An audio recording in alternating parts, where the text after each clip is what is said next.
And man, I am so excited about the future of our basketball program. The history is very positive. We've had a ton of success, but you know what? I'm so excited because I really think the best days of Warhawk basketball are in front of us. So y'all don't want to hear any more from me. This time I'd like to bring up Coach Phil Cunningham, the 8th head coach of the ULM Warhawks. We're supposed to do a photo op somewhere. Okay. Martin, tell me where we're supposed to be for this photo op.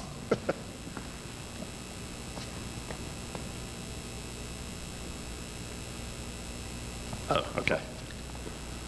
Far enough?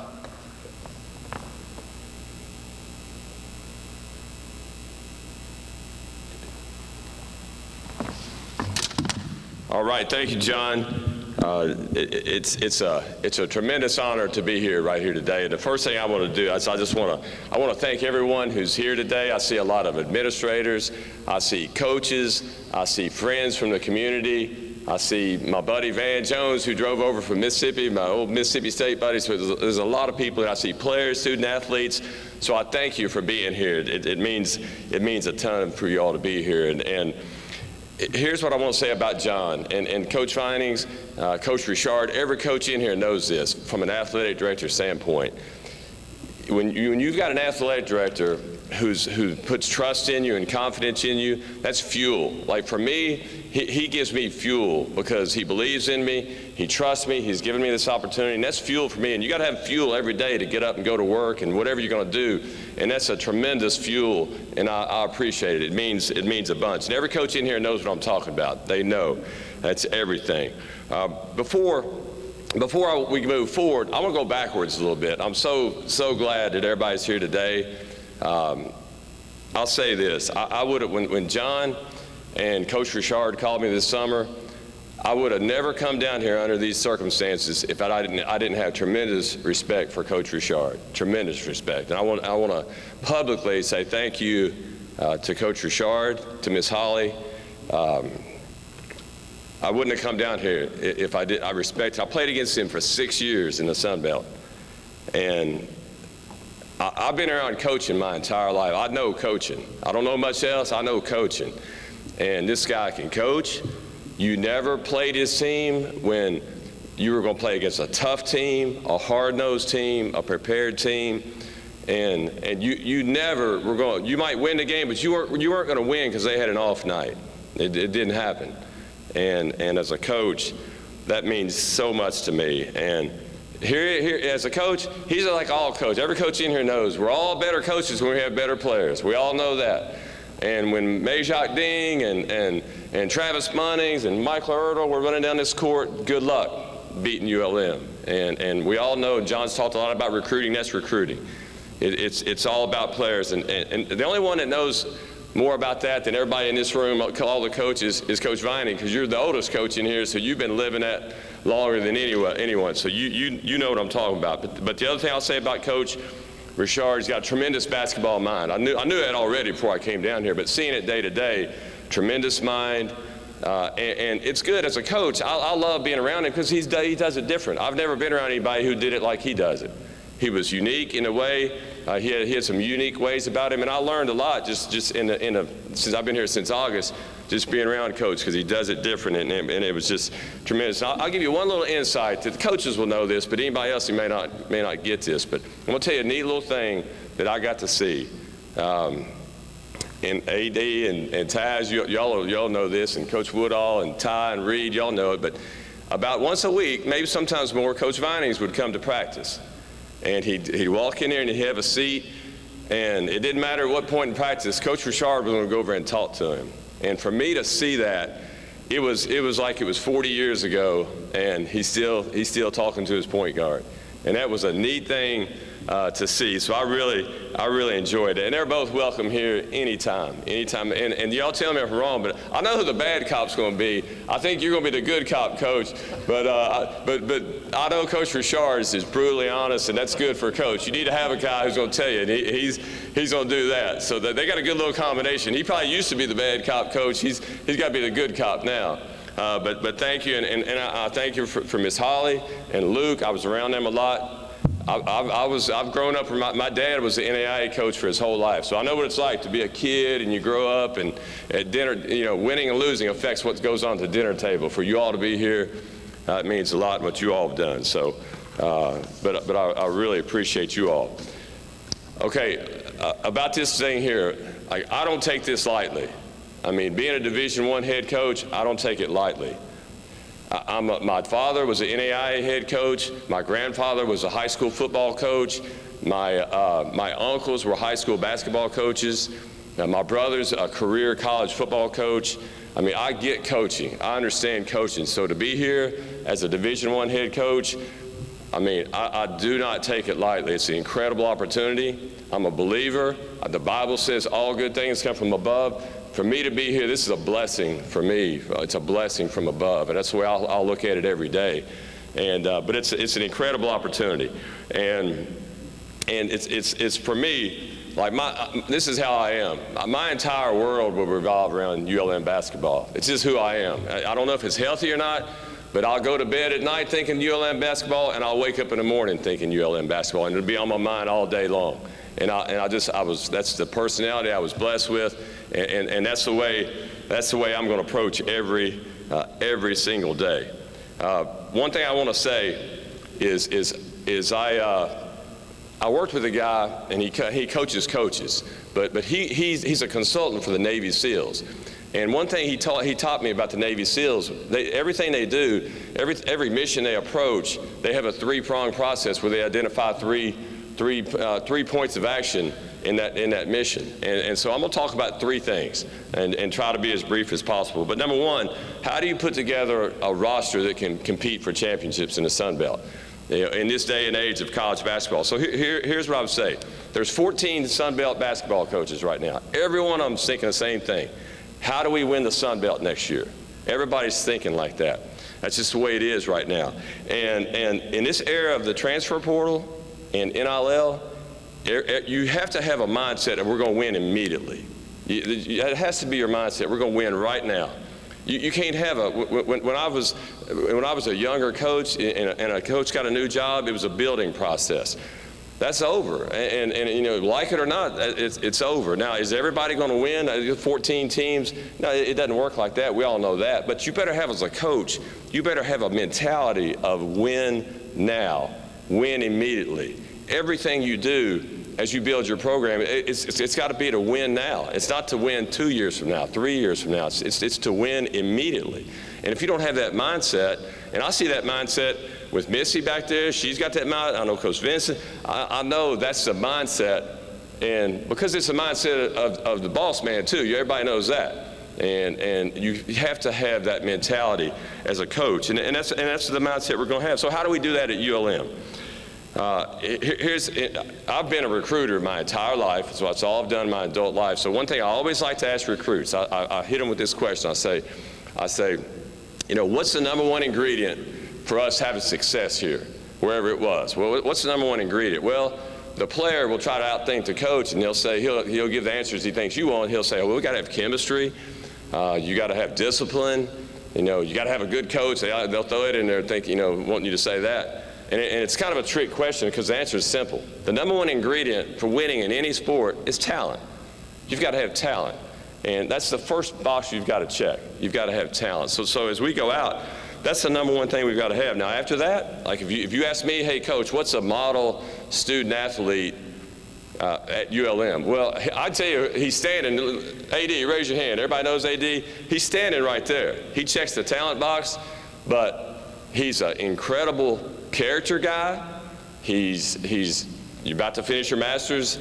We're trying to get him another year of eligibility. We got Cody working on that, but he's a culture guy. He's unbelievable in the locker room. He never has a bad day out here in practice, no matter how much he played the night before.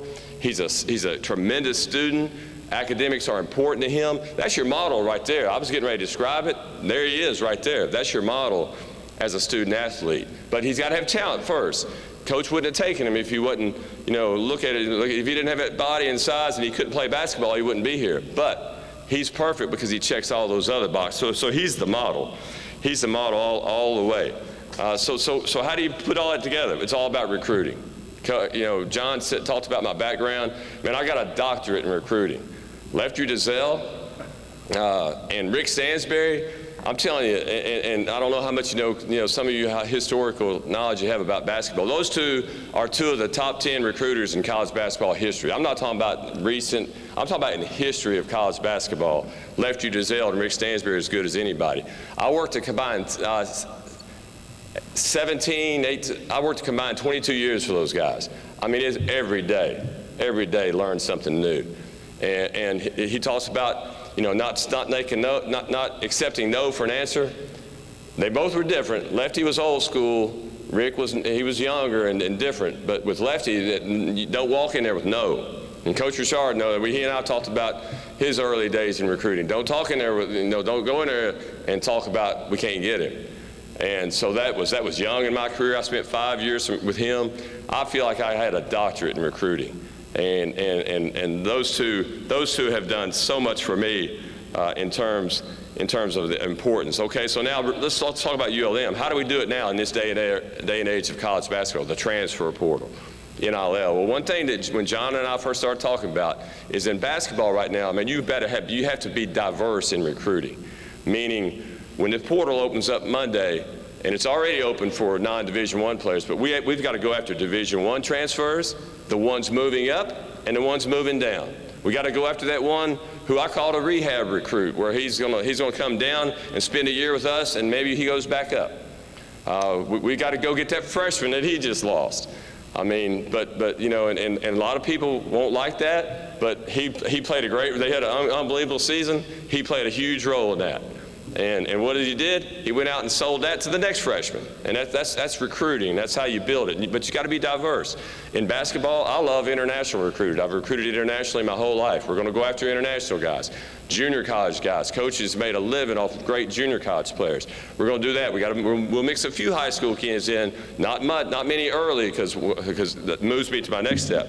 In the Sun Belt, and really most conferences, but the Sun Belt for sure, you better be old. And here's why I say that. The Sun Belt has five guys on each team, three all Sun Belt teams, so 15 players. 12 of the 15 this year, it just ended, 12 of the 15 all Sun Belt players were either seniors or grad players, meaning they were graduated and they had the extra year. So you better be old in the Sun Belt. You don't have to be 5 seniors, but you better be old. You better have experience on that. So that's going to be a big part of what we do.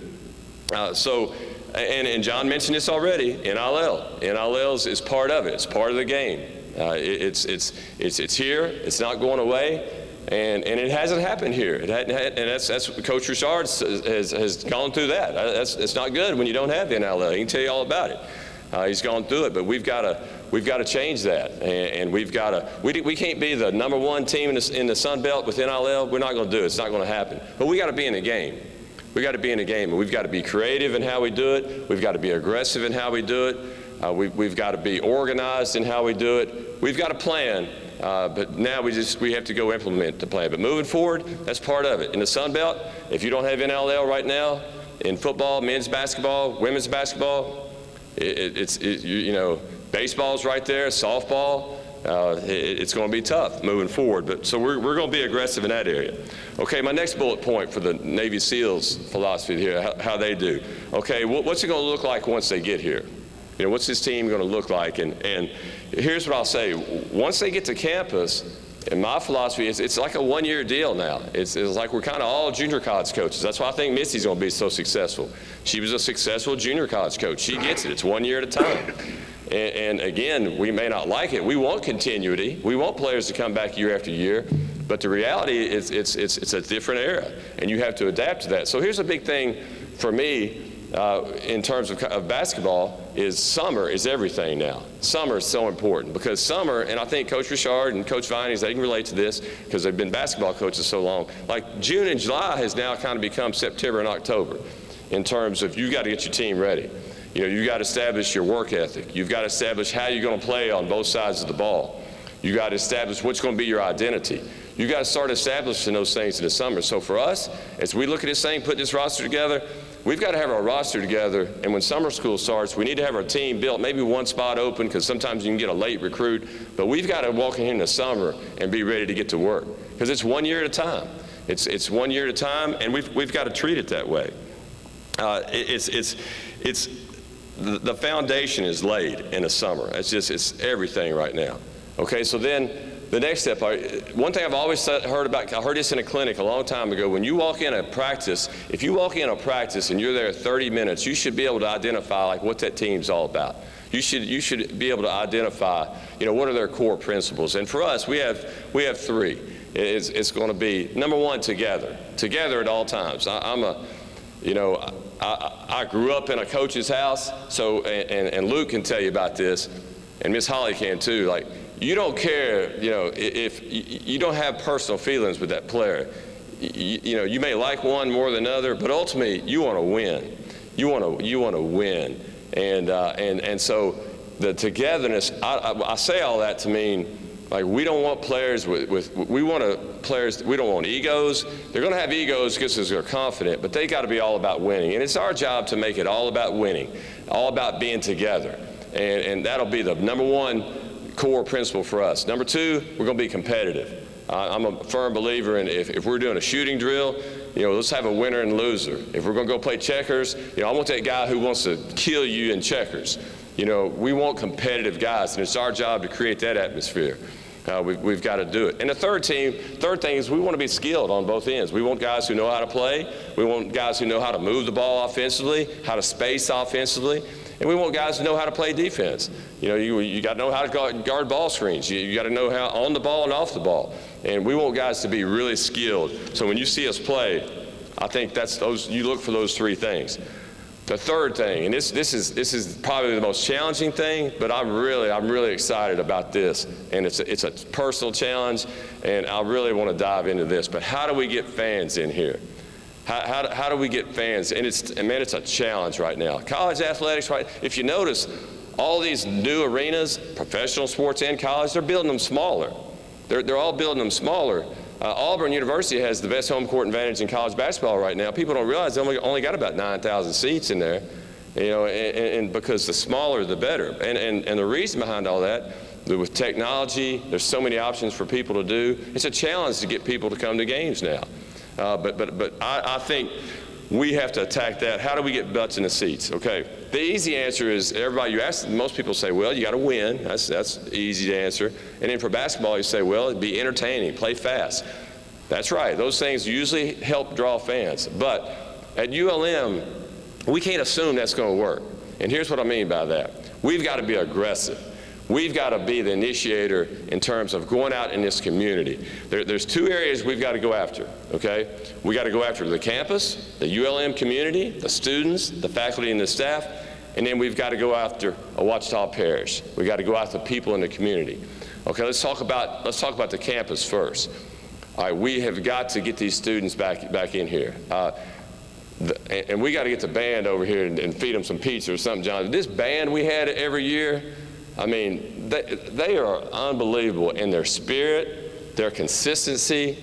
They bring it every night. I mean, I was so impressed with the band. And the ULM band, that's a tradition. When I was playing against ULM, they were always that way. So the band's great, and our spirit teams, the cheer, the dance, they're here every night. They got great energy, they're here. We've got to go out and get the regular student. We've got to get the regular student back in here, because y'all know college basketball, the best atmospheres are student-driven.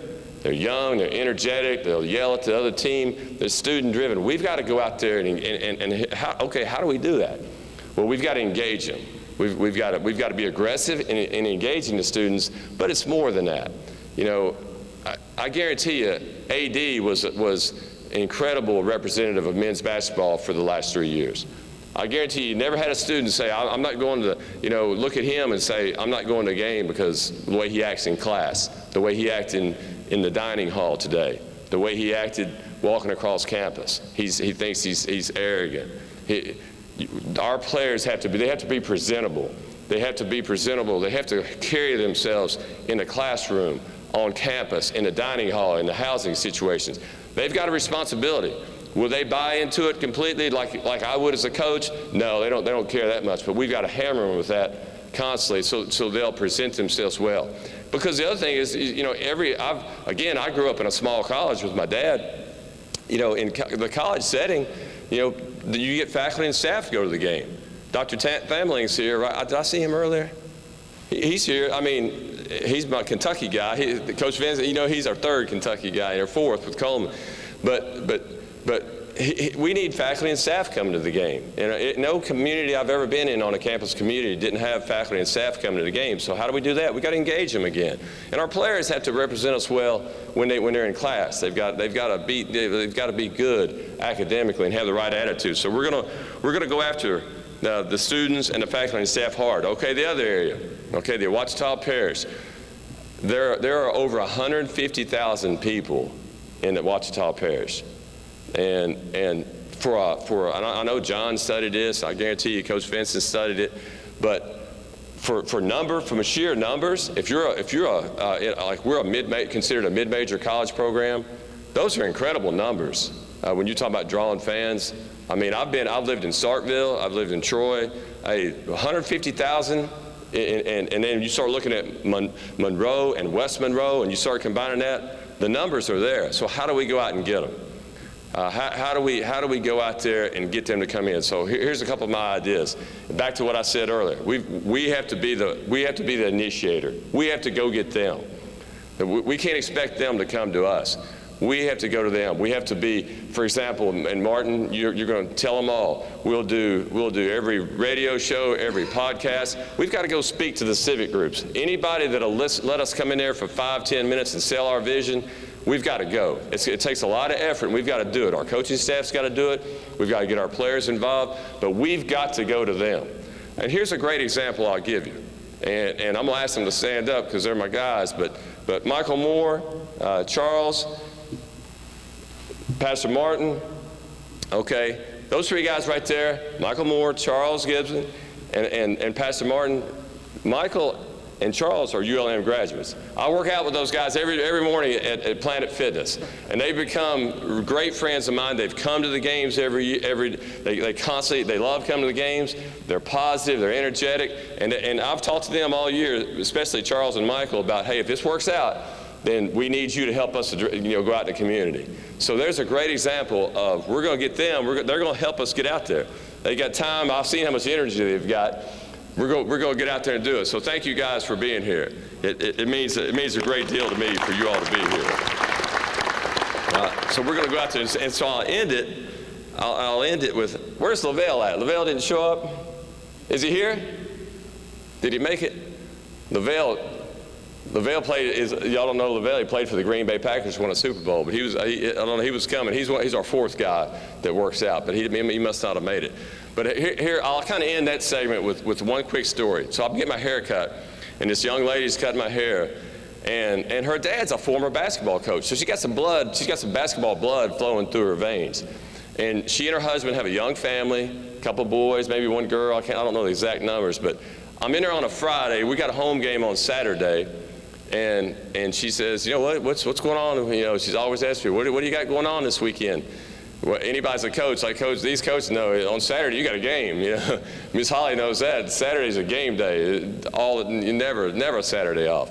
And I said, we've got a game tomorrow. And I said, I've got tickets. Do you want to bring your family? And she goes, we would love to come. She goes, but we're going to the Moccasins game tomorrow night. We're going to go to the Moccasins game.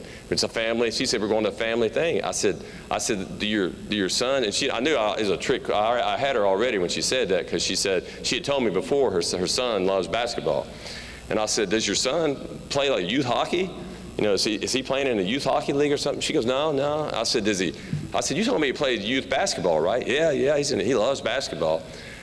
And I didn't say anything at that, but it planted a seed in my head, said, in Monroe and West Monroe, we've got to go out there and get that family. And think about those numbers again. I think between 65,000 between the two cities. We've got to go out there and get them, but we've got to do our part. We got to hustle and be aggressive, and we got to go speak. Those guys are going to line us up. We're going to go speak at boys clubs, at camps, have some free camp, whatever we got to do. We've got to go after them. But it's there. The numbers are there to go get them. So that's our deal right there. But hey, I've talked enough, and here's the conclusion that I would say. He talked about earlier about that plan I put together. We've got a plan now. It's detailed, and my mother, she's 87 years old. She's still kicking. She's doing great, and she's the most organized teacher that ever lived. I mean, if she had a plan for everything. If we're going to clean the garage this afternoon, we had a plan. And we're going to follow that plan or there's going to be trouble. So she, and my brother's a football coach, and she instilled that in us. And we've got a plan, and we're going to go after it. But here, one thing, the last thing I'll say is, in order to implement that plan, I think you got to have a healthy dose of two things. I just think you got to have a relentless work ethic. I don't think you can win at ULM if you're not freaking just relentless with your work ethic. I just don't think it can happen. Number two, and I think these two guys will agree with me, you got to be hard-headed. You better have a dose of hard-headedness that I got from Lefty Giselle a long time ago. That, don't take no. Don't come in here talking about no. Let's. We may not do it, but it's not going to be because we don't think we can, and we're going to approach every day like that. Every single day, we'll have that type of hard-headed attitude, and that relentless work ethic. So again, I thank you for being here. It means the world to me. So excited to get going. The portal opens Monday, so it's about portal season, but so excited to get going. And again, thank you for being here.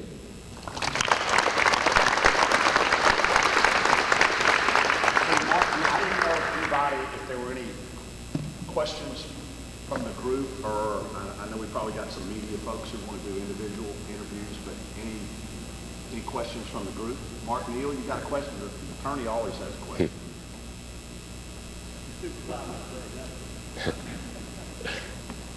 I will add just one other tidbit following up on what Phil said. So, and I checked this with Cody, our compliance guy, before, and I forgot to mention it in my comments earlier. So, yes, the portal doesn't open until next week, except for those schools where there's been a coaching change or anything else. I'll say this, the announcement we sent out yesterday, about noon yesterday, I get a call from Phil at 3 o'clock yesterday afternoon saying, hey, do you have 10 minutes to come over here in an hour or so? I said, yes, sure, what do you need?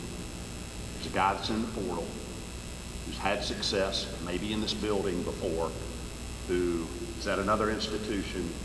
He's in town. It's legal. I've checked it with Cody.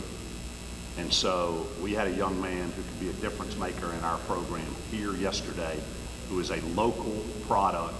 And that's the other thing that goes back. We are going to relentlessly recruit the area. There's some exciting things coming from a staffing standpoint that hopefully we'll be able to announce here in the next day or two, that is going to energize this community about our basketball program. So really excited about that. So thank you all for being here, and have a great day. Go Warhawks.